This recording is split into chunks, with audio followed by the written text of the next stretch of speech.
Jungle. بسم اللہ الرحمن الرحیم نحمده ونصلی ونسلم علی رسوله الکریم اما بعد اعوذ باللہ من الشیطان الرجیم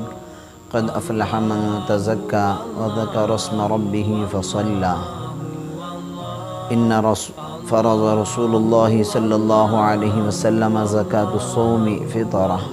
او کما قال علیہ الصلاة والسلام صدق اللہ العظیم سبحان ربک رب العزت عما یصفون وسلام علی المرسلین والحمد للہ رب العالمین۔ معزز سامعین کرام، نوجوانان اسلام، محترم دوستوں، بزرگوں، بھائیوں، عزت مآب، عفت مآب، خواتین و حضرات، مائیں بہنیں، اللہ تعالیٰ کا شکر ہے کہ اللہ تبارک و تعالیٰ ہم کو رمضان جیسا مبارک مہینہ اور اپنا ایک خصوصی انعام نصیب فرمایا۔ اللہ تعالیٰ ہم سب کو اس کی قدردانی کی توفیق عطا فرمائے، اس کے عظمتوں اور تقاضوں کے مطابق اعمال کی بھی توفیق عطا فرمائے۔ میرے عزیزو، یہ رمضان کا دوسرا عشرہ ختم کی طرف بڑھ رہا ہے، اور رمضان کے ختم پر اور ان ایام میں ایک اہم عمل اللہ کے نبی صلی اللہ علیہ وسلم نے ہمیں جو بتایا اور جس چیز کا حکم فرمایا وہ روزوں کی زکوٰۃ یعنی فطرہ، اس کی ادائیگی کی طرف، تاکہ غریبوں، مسکینوں، فقراؤں ان کے حوائج، ضرورتیں، حاجات و ضروریات اور ان کے اخراجات چلتے رہیں، ان کی پرورش ہوتے رہیں۔ حدیث میں بھی اللہ کے نبی صلی اللہ علیہ وسلم نے تفصیلاً اس کی روایت اور اس کی تشریح اس حدیث میں بیان فرمائی۔ تو اللہ تعالیٰ نے قرآن مجید کے سورہ اعلیٰ میں بھی فرمایا، کامیاب اور بامراد مومن اور مسلمان وہ ہے جو اللہ کا نام لے، اللہ کا ذکر کرے اور نماز کی ادائیگی کا اہتمام کرتا رہے۔ حدیث میں آپ صلی اللہ علیہ وسلم نے فرمایا کہ جس طرح انسان اپنے مال کی زکوٰۃ ادا کرتا ہے، ایسے روزوں کی عبادات کی کمی کوتاہی دور کرنے، اس کے عیبوں، اس کے خامیوں کو دور کرنے کے لیے صدقہ فطر ادا کرے، تاکہ روزوں میں جو لغویات یا کوئی واہی فضول بات چیت ہوئی ہو، ان صدقہ فطر کے ادائیگی سے وہ روزوں کی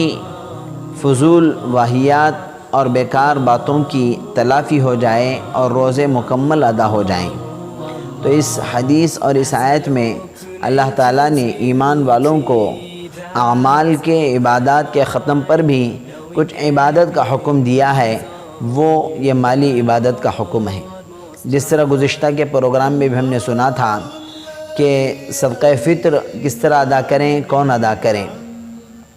بعض مرتبہ یہ سمجھ میں آتا ہے کہ جس پر زکوٰۃ فرض ہے صرف وہی صدقہ فطر دیں، ایسی بات نہیں ہے، بلکہ شریعت نے، دین اسلام نے ہمیں یہاں تک اس کے اہتمام اور پابندی اور ادائیگی کا حکم دیا ہے کہ زکوٰۃ تو صاحب نصاب، صاحب استطاعت، مالک نصاب پر ایک سال گزرنے کے بعد فرض ہوتی ہے، لیکن صدقہ فطر جو آج بھی، اس وقت بھی، یا رمضان کے آخر کے وقت تک بھی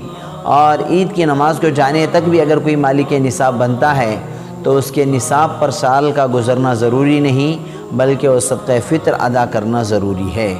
تو صدقہ فطر گیہوں سے، جو سے دینا عمدہ ہے، لیکن افضل ترین کھجور سے اور منوقع اور کشمش سے ادا کریں۔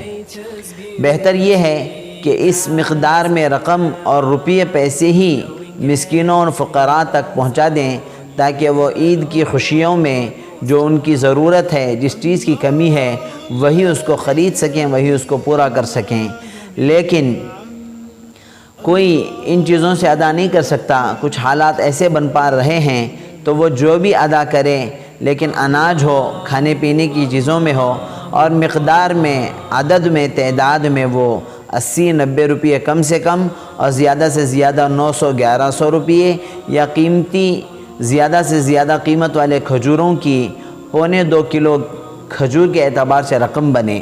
اس رقم کے اعتبار میں وہ اناج بنے، تو اس اناج کے دینے پر بھی اللہ تعالیٰ صدقہ فطر کو قبول فرماتے ہیں، اور وہ مقصد جو ہے غریبوں کی پرورش وہ اللہ تعالیٰ اس سے پوری فرماتے ہیں۔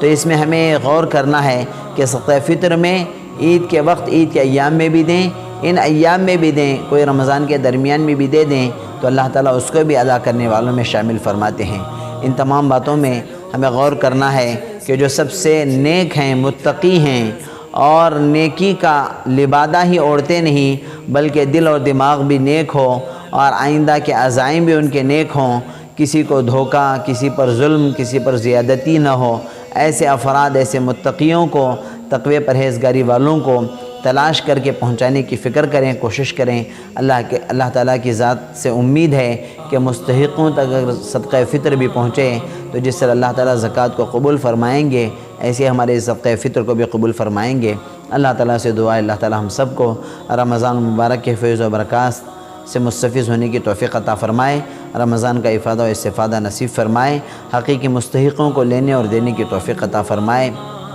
دو رنگی اور ڈھونگیوں سے اللہ تعالیٰ محفوظ فرمائے، اور صاحب استطاعت اور مالدار رہتے ہوئے لینے والوں کو بھی عقل سلیم، قلب سلیم نصیب فرمائے۔ آمین۔ وآخر دعوانا الحمدللہ رب العالمین، والسلام علیکم ورحمۃ اللہ وبرکاتہ۔